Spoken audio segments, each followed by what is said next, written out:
Are y'all here? Now all of a sudden, God has deposited in you the criteria. So you have a clear understanding, son. You have a clear understanding what should be the kind of man you want to marry. How old are you? 16. You start developing the criteria now. You start shaping the criteria. Okay? I made a couple of bad decisions. Okay? I put it away in the file of let it make me better. And here's hope. You ready for hope? Here's hope. God gonna give you exactly what you agree with him you want. Take it from your pastor. He gonna do it. He gonna do that thing. He gonna give you exactly. You think he gonna cheat you and you doing it right? That's why every situation, Tiffany, is a teachable moment. Because you're building your criteria for relationships. I have a very clear understanding of who I can be affiliated with. Made some bad decisions, Kay, but I've made some good ones. So now I'm shaping my life around what I can be affiliated with. What can I handle that does not disrupt me? Because I know who I am. I don't like drama and chaos. All right? Number 4. This is huge. I live with a mindset that all things can be managed. I live with the mindset that all things can be managed. Some of you names I don't know, so if I ask you your name, please don't take it personal. I live with the mindset. Let me tell you how important this is. When you live with a mindset, Keandra, that all things can be managed, Misha, 2 things are going to happen. The first thing is you won't panic to the point of desperation. Gloria, you won't panic to the point of desperation. Carla, you won't panic, Martha, to the point, says China, of desperation. You will never, Brandy, get to the point that you immediately go into desperate mode. Oh my God, it's the worst thing could ever happen. Oh my God, this is bad. Oh my God, what I got to do? Oh my God, this is horrible. And then you go into anxiety, then you go into panic, then all of a sudden everything around you begins to cave in and you lose your sense of control. That's the first thing. Here's the second thing, tied to that. You must learn that there's a solution in everything. There's a solution to everything. Cotton's been with me the longest in terms of staff. BJ second longest. At some point, Cotton, please let these folk know, I don't want to sit around and talk about the problem. The other day, it was so funny. Me, Cotton, and Sharon, and Reverend Brace Taylor was in the office. Whenever I close the door, it's a come to Jesus moment. I try not to holler. But whenever I close the door, it's come to Jesus moment. I don't want to hear that. Here's why. Golf tournament is December 9th. Do not tell me when we should have started. Tell me how we're going to make it successful. I don't want to have that conversation. How many of y'all have ever seen me do that? I go straight to solution. I don't want to sit around here with you having a conversation about what I did wrong and why it's broke and why it ain't working. That don't get me to success. Here's your problem. You spend more time talking about the problem than looking at answers. Successful people do not talk about the problem. They get to the answer. What is the solution? Okay, the problem is that right now we only got 3 teams. So how do we get to 50 teams? That's the only question on the table. The question is that we will debrief later. Right now we need to strategize. So I cut conversations that want to deal with problem only. Because some people only bring up the problem so they can create confusion. You guys have got to stop being best friends with problem-only people. Artisha, you are the leader of the youth ministry. You don't need nobody on your team that all they do is talk about how bad the kids are. And they don't come, and the parents don't come, and don't nobody help us, and ain't nobody, and the church ain't, no, shut up. Don't need you on the team because you bring nothing to the table. You don't need to be dating or married to anybody that's problem only. And some of you guys are problem only. That's your mindset. Everything about your conversation is what you ain't got and how you can't make it. Listen, real talk. In about 8 days, we going to St. Louis. When it came up, I made the decision, we're going to go. I didn't sit around, have no conversation about we ain't got no money. I had one question. How we going to get there? Why? Because the door is too big to not walk through. You feeling me? Your life has got to get, listen, let me tell you why I'm successful. Because one of the things I do not do is spend my life, and my wife will tell you, my wife, and anybody close to me, know my favorite line. That can be managed. Huh? My favorite line. After a while, I get tired of talking. I say, that can be managed. But that, Fontaine, that can be managed. That can be managed. My wife had to get used to. I ain't going to talk about that no more. Here's the solution. Because I'm trying to take all them St. Louis, right? And so I start sharing, because, I got a lot of points. And so I say, I'm saving them for Thanksgiving. But, she wants to go, and she wants girls to go. I'm good with that. So I just simply shared, this is where we are, And she's like, well, maybe we won't go. I said, I text her, because I ain't want to have a conversation. I got it. Y'all going. I will hit you back with flight itineraries. Done. And then I sent her a text. Done. Love you. See you in 3 hours. Why? Because I'm not going to have an hour conversation about a decision already made. Why is this important? Because if you discuss too long, you discuss into fear. Woo, that's revelation. You talk into fear. You keep talking till you talk yourself out of your house. So you talk so long till you talk yourself out of your house. You talk yourself out of your business. I know you ain't got the money. So the question is, how you going to get it? If you're supposed to be a business owner, how you going to get the money? Don't tell me you ain't got the money. Stop delaying movement because you waiting on a miracle. Your miracle is in movement.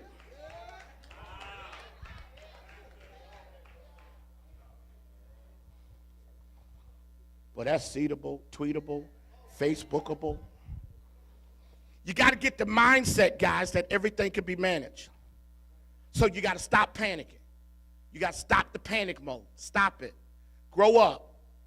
All you young people, stop it. You can go to college. There's ways to go to college. Don't sit around here telling me, I ain't going to go to college. I'm just going to go in the service. If you don't want to go in the service, go to college. There's ways to do it. Look for solutions. Everybody don't want to go in the service to go to college. And everybody ain't got money. So here's what you do. You find the... Do you understand there's an answer to every problem in the world? And if God gave you that problem, he also gave you the ability to have an answer. Treat your problem like God gave it to you, and also understand if he give problem, he give answers. Okay, I got to move. Watch this. This is really good. Philippians 4:13, write that for that one. Number 5, this has become the revelation of the last 5 weeks for me. Tiffany, when I tell you I have preached myself into this thing here. Number 5, 5th building block. I understand the authority of climate control. I'm preaching that Sunday. I preached it with I dare you to try, but I'm going to preach the point because it's so amazing. I understand the authority of climate control. Here it is. Two things under this. Envision your desire and determine the process for achieving it. Envision your desire. Come here, son. Come here.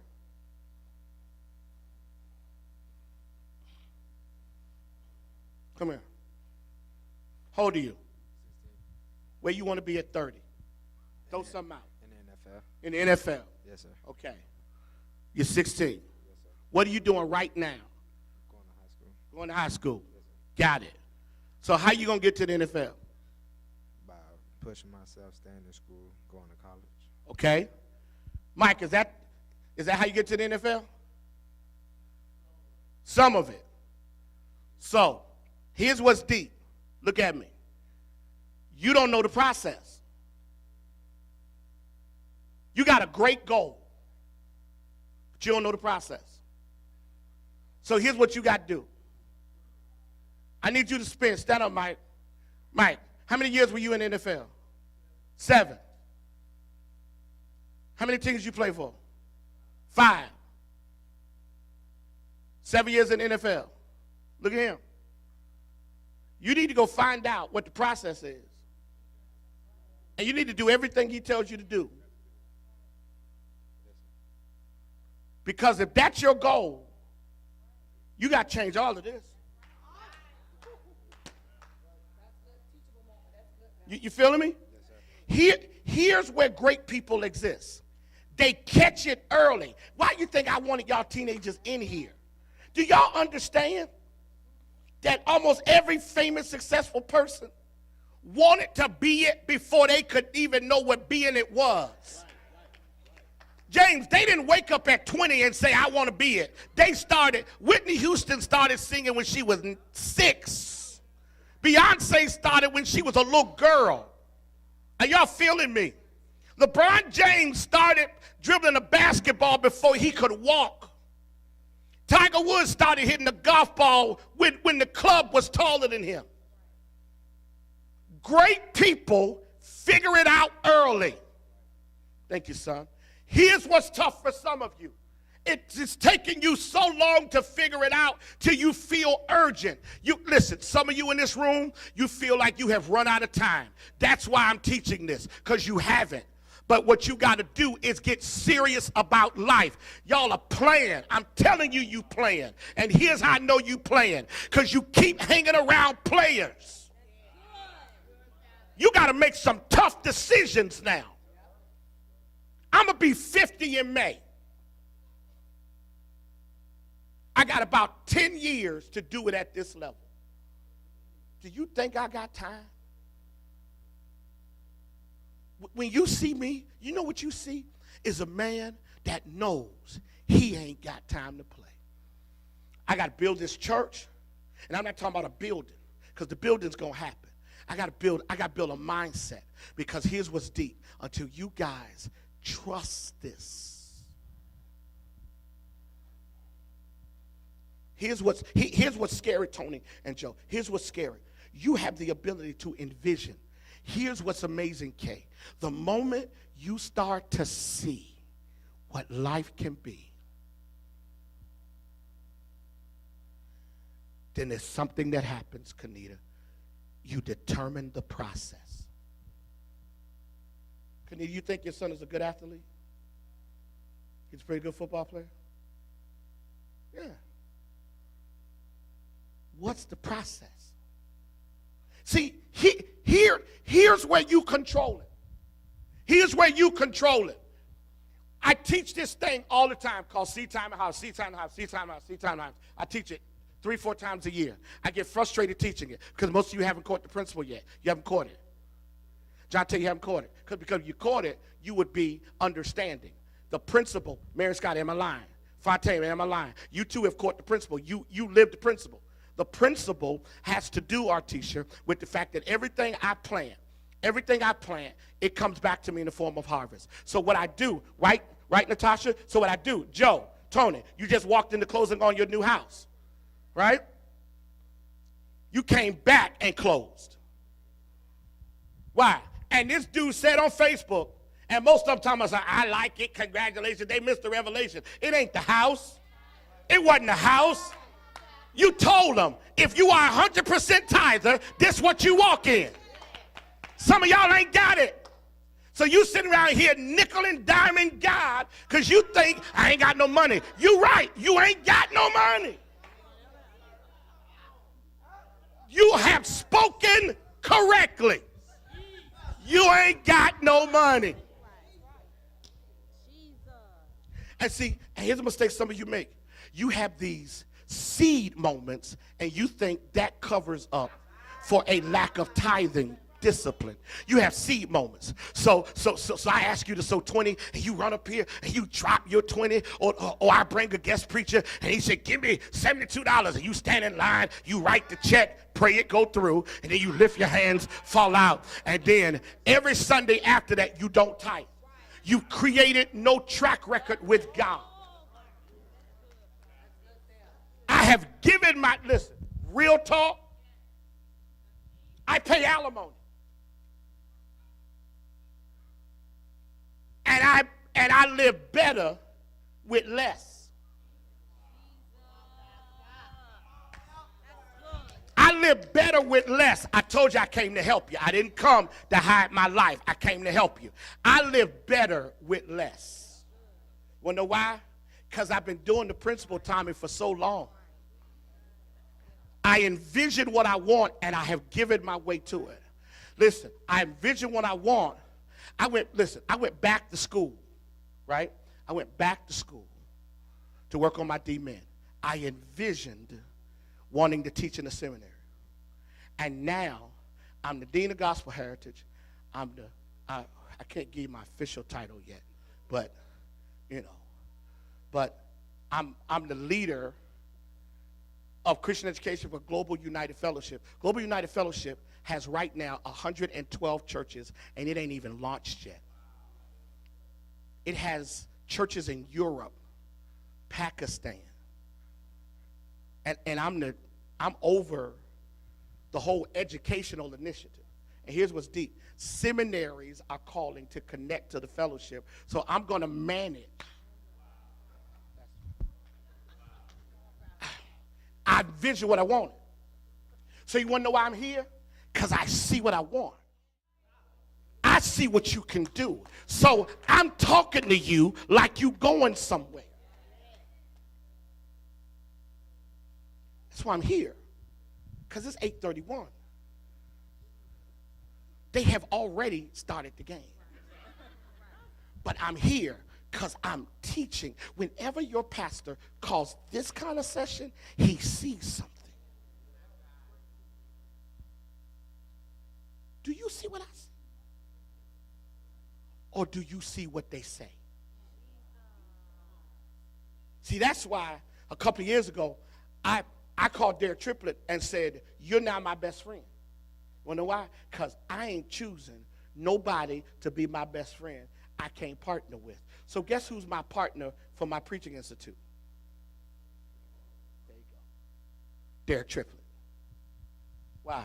Because if I can trust you with my heart, I can trust you with my vision. Y'all here? All right, I'm almost done. I'm pushing. Y'all here? Okay. You got to then commit to the process that produces the outcome. I'll preach it on Sunday. Number 6. This is huge.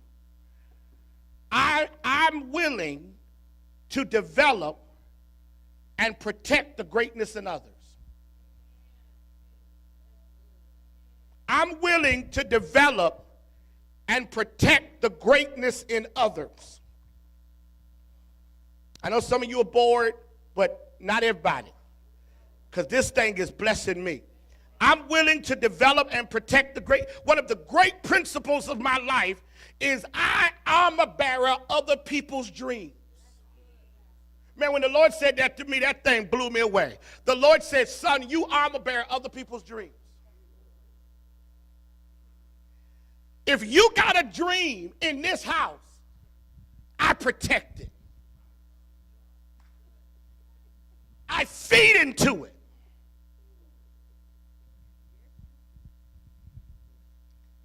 We went away to preach.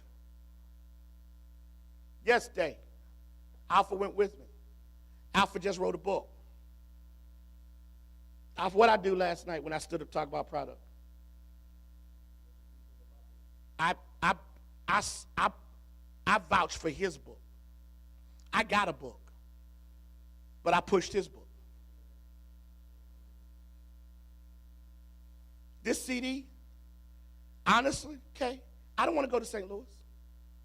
I understand right now the only way for y'all to get on the stage, I got to lead you out. But notice, we ain't singing I See the Cloud. I'm not selling me. But I understand I'm the present stage. So my goal, Tiffany, is to let y'all stand on my success till you become a stage yourself.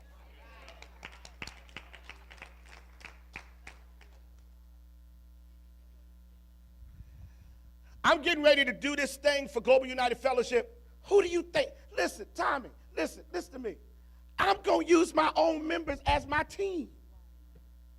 If you got a gift and a skill to teach, you don't think I'm going to stick. So I teach you. I need y'all to become experts because we're going to be dealing with youth ministry. You think I want to go get other folk to teach it? Come on. And here's what I've discovered. You take one good moment and turn it into a good run. Oh, my God.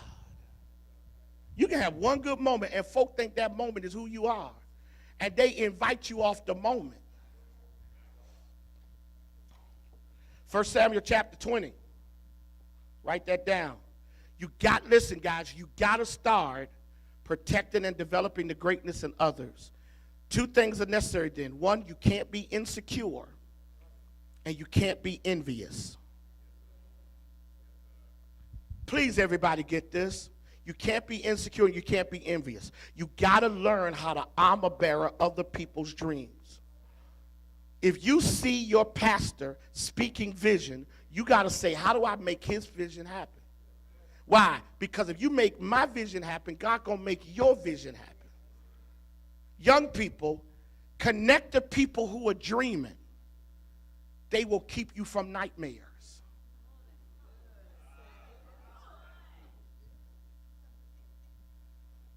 Connect the dreamers. I promise you they're going to keep you from nightmares. Number 7. This is probably one of the most important principles I can teach you. I'm always in reinvention mode. I'm always in reinvention mode. Genesis 17. In Genesis 17, God named Abram Abraham.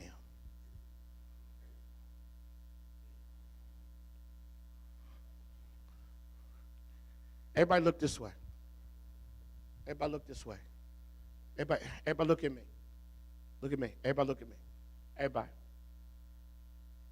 Everybody look at me. Here's what's amazing. I have changed in front of your eyes, and most of you didn't catch it.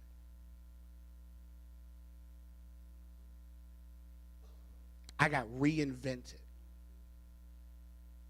in front of this whole church, in front of the nation. God reinvented me. You want to know what I'm known for? You ready? I'm known for being happily married.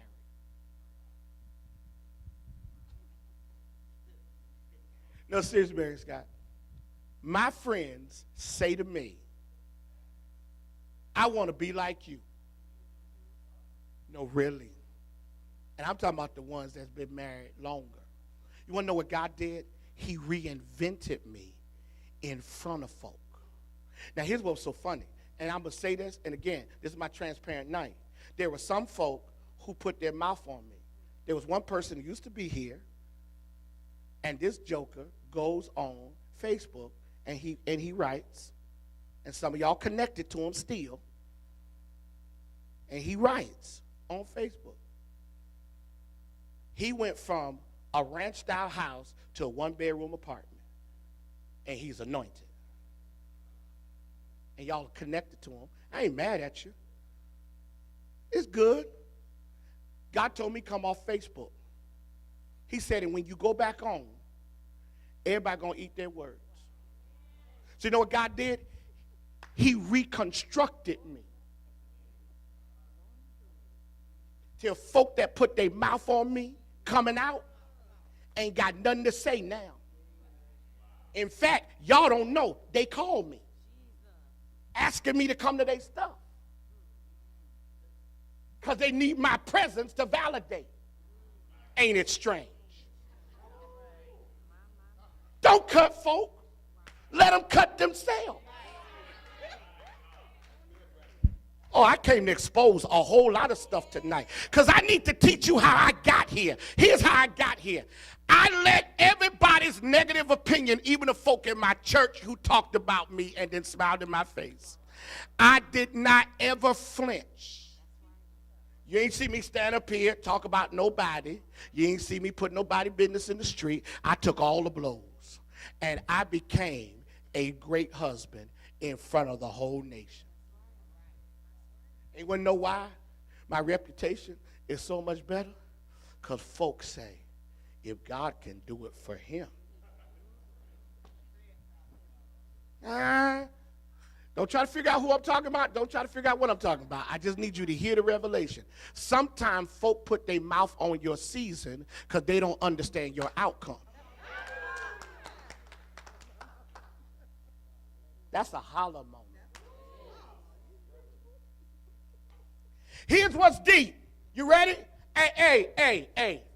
Chantel, daughter, watch this. The Lord told me this, and I was in the car, and see, Mike don't know when to shut up.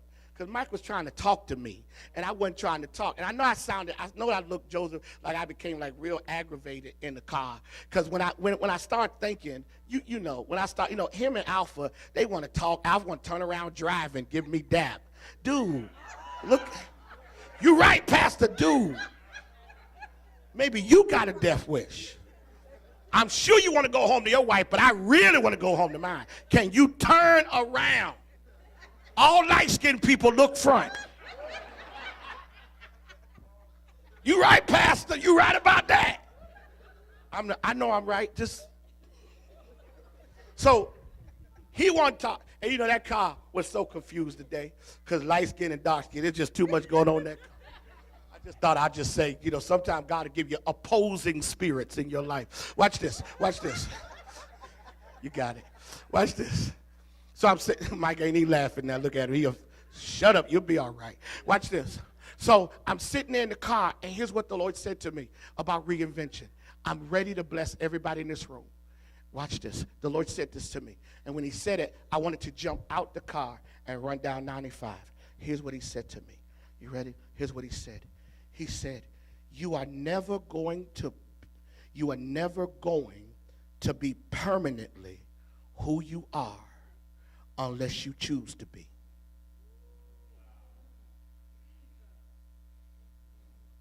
You are never going to be permanently who you are unless you choose to be. I want everybody in the room to get this. I'm trying to close now. You are never going to be permanently who you are unless you choose to be. Here's a huge revelation. You will always be reinventing yourself. So you can't ever be figured out by folk who figured you out. Here's the tough thing for people in marriage, Papa and Cotton. When y'all got married 10 years ago, you was not Jewel Ministry. And you wasn't the executive pastor. You didn't marry Jewel Ministry. She evolved. She got reinvented. He got reinvented. And here's where people break down. And the tough thing is, you keep choosing people who need you to stay the same for them to stay with you. The evolution of your personhood, the evolution of your skill set, the evolution of your character. I am more of a character man now than I was 10 years ago. I am so much different. I have grown so much as a person. I have changed so much as a preacher, as a man. I understand my life so much bigger. And what's happening, Tiffany, to many people is that they never evolve. Notice the words, Artisha, I'm always using. I use words like evolve and manage. You want to know why? Because those are the words I figured out. I learned I am never the same man. Every experience changes me. Every moment shifts me. It can make me better. It can make me bitter. But everything. I could have come out of this angry because I had reasons to be angry. And when I bring stuff up, I'm not angry. I'm showing you things. And one of the things that you got to understand, Tiffany, is you're so amazing, but you will not be that if you're not willing to be reinvented. I've been reinvented. And God did it, Kay, in front of everyone. Anybody feeling me? Michael Gaines played for the NFL. How many guys, bless you, how many guys in the NFL, Mike, when their days are done, literally fall apart? Yes. And why? They don't reinvent themselves. And the money gets spent.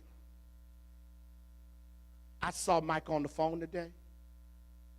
That dude's in reinvention mode. He's reinventing his life. Shane, that's what blew me away about you last week. I see you being reinvented. And here's the tough thing, Harriet. When you're being reinvented, you're literally changing by the intent of a higher power. So I take you back to one of my earlier principles. Every relationship has to be destiny in mind. Why? Because in your reinventing mode, you don't need people who hate what you're becoming, but want to benefit from it when it becomes compensational. Are y'all here? So son, whoever you are at 16, yes, not who you're going to be. Whoever you guys are at 17, you're not going to be that guy. And you can be a better guy or you can be a worse guy. And that's why you got to intentionally make choices. Corrigan, you got to make choices. You got to make difficult decisions about your life. You got to make some choices. You got to evolve. Toya, you're evolving. And you got to make these choices. And watch this. And every bad decision ought to evolve you into a better person, a better decision maker. Everything about your life evolves. So you're being reinvented. And not just hair and body type, but character and personality. What kind of personality do you have to be the person you're created to be to get to the level you want to get to? Are you willing to be reinvented? You are never going to be permanently who you are unless you choose to be. If you want to be the same person, then that's who you choose to be. Then that's all you're going to be. And the only people that's going to ever be in your life is the people who are in your life. All of my relationships have changed over the last 3 years. All of them. For the better. I'm not that guy. You know what's deep, Tiffany? I'm so not that guy. I don't even remember that guy. And if that guy ever tried to show up, I'll kill him. Because that guy is why I was unhappy. And now I admit it. I admit that guy had unhappiness attached to him. That guy couldn't be happy. That guy couldn't have a good marriage. That guy couldn't be successful. He could be a great preacher, but he couldn't be a great man. But this guy can. Can I help you guys grow? Who are you right now, Tasha Lean? And can you handle the heat of greatness? Reinvent yourself. Don't be that bad little smart alecky teenage girl and you 40. She don't work no more. She don't work no more. Don't be that desperate little girl that had that baby out of wedlock. That's done. She don't work no more. Don't be that disrespectful brother who gets offended every time a man of authority challenges him or every time he's asked that brother don't work. Get rid of them. Because Spoon, you got a future so incredible, son, till you ain't supposed to blow it. Anybody here? Mindset. Get rid of her. Get rid of her that had him so he don't have him. Because who you becoming now is amazing. All right. Let's get it close. Number 8. I'll give it to you quickly. I devote a lot of time to talking to God. One of the keys to my life is I talk to God. I know some people will call it prayer. I call it intimate conversation. I just talk to God. I don't know, Fontaine, if it's prayer. I think it's something. It's just talking to God. I talk to God. Here's why that's key. Write this down. Because intimacy with God centers you. Eric, intimacy with God centers you. Every young person in this room, I'm going to give you a great revelation, James. You ready, son? Whoever you're around right now, you won't know them jokers in 10 years. Don't let them disrupt your relationship with God. Anybody remember the folk in your high school? Even when you see them at reunions, they don't even look the same. Some of them look so old. Like, oh my, have you seen Mary? Girl, I'm married. Hey. Girl, you look different. What you really want to say is, oh my God, you look bad. Number 9, this is huge. And this is why I'm here tonight. One of the building blocks is I value healthy traits in others, and I seek to embody them. I value healthy traits in others. When I see something good in somebody, I seek to embody it. I value healthy traits. I do. I want to be a good man. I want to be a gracious man. Listen, I've seen great preachers that are mean and evil. I don't want to be that. I've seen people, Kay, who are disrespectful. I don't want to be him. I don't want to be like that. I don't want to be the pastor who treats his members like they're slaves. But I've seen some pastors. I've seen some stuff in some people that is so impressive to me, Kanita. And I want to embody that. So I learned from that. Philippians chapter 4, verse 9. This is one of the most important things I can say to you. Find somebody you can look up to, and then keep looking up to them till you're their size. Find someone you can look up to, and then keep looking up to them until you're their size. Your mom brought you here tonight. There's something in her that you need to look up to. Something in your dad you need to look up to. Keep looking up to people. And what God will do, you ready, is God will keep elevating the people you look up to. Because when you get to a certain level, he'll elevate your mental. I got a fellowship of 12 pastors. Bishop Ellis has a fellowship of 150. So when he asked me to serve him, it became easy. Because I look up to him. I look up to Walter Thomas to this day. Find people that you can look up to. You want to know what is one of my biggest desires? Is for you guys to be able to look up to me. Look up to my wife. Look up to us. Be able to see in us what you desire for yourself. Marion Scott posted something on Facebook today that really blessed me. He talked about the fact that his pastor is a focused man. And that blessed me because that's where my life is. You want to know why? Because at the end of the day, I've seen some good stuff in some amazing people. At my wedding, my dad was there. My dad's 86.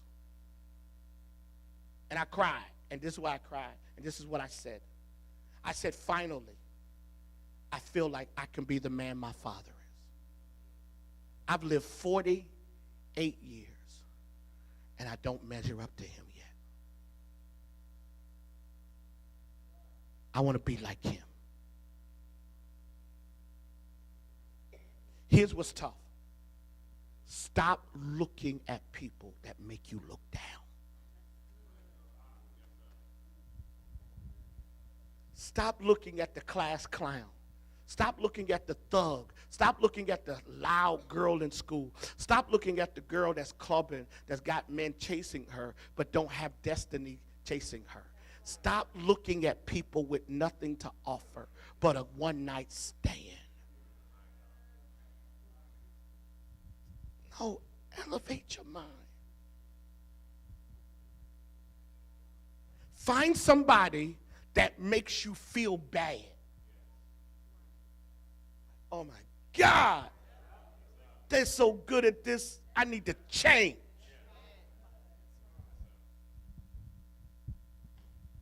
I got them people in my life. And some of them ain't older than me. Some are younger than me. I got a friend, his marriage is so healthy, and his ministry is so incredible. I admire him. You know what I do? I don't get mad. He invites me to preach every year. And I have learned from him to the point, this year I took First Lady. I said, let me tell you what I learned watching you. Her name is Sanjani Guns.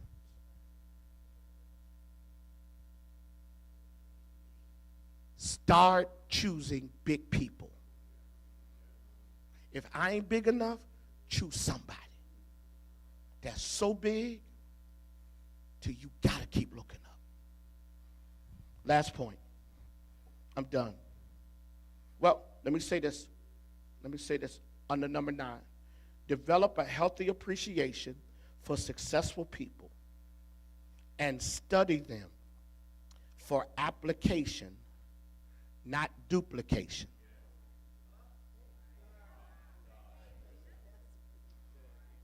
Develop a healthy appreciation for successful people by studying them for application, not duplication. I don't want to be Jake's, but Jake's teaches me how to be a better Guns. Can I be totally honest? There was a season in my life when these two people right here, these two, became an example for me of a component of marriage I wanted. Marion Scott and Jackie Scott, he will never understand how much I looked up to him and still do. I'm his pastor. But you want to know what I love about this man? This man has this genuine, strong way. And he and his wife have this amazing relationship that's no fluff. It ain't over the top. It's dependable. And I admire that. I admire. Fontaine doesn't know this? I admire Fontaine's faithfulness and loyalty, her consistency. She is who she is. See, I admire stuff about some of you guys you don't even know. I admire Tiffany's ability to take every blow and stay faithful to this ministry. Every blow and not flinch. She ain't walked away from nothing, no matter how tough it got. I admire that. See, it's stuff about you guys that I admire because I'm not trying to look at you. I see you as a teaching tool. So there are things about you that I value, and I learn from it. See the best in people that are successful. Okay? Last point. I said it earlier, but I'll close with it. And you guys have been so patient. Here it is. Last point. I know how to cut ties without cutting people. There are seasons when it's over. But you know what I've discovered that's been very painful for me, Shira? Is most people don't know how to cut ties without cutting people. So you know what people do when they have to leave the church? They dog the church. They dog the preacher. Why? Because they just can't say, you know what, I'm leaving, and I'm leaving peacefully. They got to make it look bad so they can justify why they left. Sometime a relationship has run its course. It's over. You ain't got to talk about how he ain't no good. And girl, don't tell all this business because it makes you look stupid because you stayed. No, just listen. One day, she asked my wife, what does pastor mean when he says cover somebody? Because what if they wrong? And I tried to explain, my wife explained to her. And here's what I mean when I say cover somebody. Sometimes people are flawed, and it ain't your job to expose them to protect you. Sometimes the strength of your character is I don't have to kill you to walk away from you. And whoever you are, you're going to kill yourself. I ain't got to make you look bad. So I don't have to parade your issues. I don't have to go, oh, look at Keandra. Oh, look at how messed up she is. Everybody pay attention. Because sometimes when I'm doing that, I'm really trying to keep you from watching me. Nobody has ever heard me publicly stand up and make any comments about my past in any negative way. Because I refuse. Because what good does it do to make folk look bad at the expense of saving yourself? Sometimes you just understand it's done. And here's what I discovered. When you leave right, you can strangely come back.